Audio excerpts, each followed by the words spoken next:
Everyone, তো তোমরা সবাই কেমন আছো? দেখো সন্ধ্যাবেলা আমি এসেছি সুদর্শনে আমার বান্ধবীর কাছে। আমার মেয়ের একটা পাতিওয়ালা প্যান্ট বানাবো, ওই জন্য মাপ দিচ্ছে। তারপরে এসেছি জুতোর দোকানে, দেখো জুতো দেখবো বলে, কারণ পুজোর জন্য জুতো লাগবে।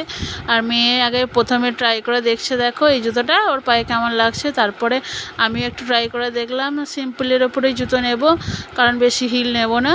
তো এই জন্য এই জুতোটা দেখলাম। তারপরে এসে কাপড়ের দোকানটায় ব্লাউজ দেখতে, বাট পেলাম না। ওই জন্য আর একটা কাপড়ের দোকান, এই যে আবদুল্লাহ বস্ত্রালয়, এখানে চলে এসেছি। হাকুবা সাদা কালারের একটা ব্লাউজ নেবো এই জন্য। তো দেখো আমি আর মেয়ে এসেছি, হাজব্যান্ড এখন বসে আছে বাইরে। ও বললো যাও তোমরা গিয়ে নিয়ে এসো, তারপর আমি যাচ্ছি। তো দেখো প্রচণ্ড ভিড় আছে দোকানে। তো মেয়ে আর আমি এসে এখানে বসবো। এই দেখো আমি আর মেয়ে এখানে বসে আছি। তো দাদারা এখন বার করছে। এই দেখো হাকুবা বার করেছে, বাট আমার সাদাটাই আমি পেলাম না কো। ওই জন্য মেয়ে দেখো একটা পাতিওয়ালা প্যান্ট নিল, আর এই ব্লাউজটা দেখছো আমি নিয়েছি। আর একটা এই যে কচি কলা পাতা ব্লাউজ নিয়েছি। তিনটে জিনিস নিয়ে দেখো গ্রাউন্ডটা কত সুন্দর লাগছে।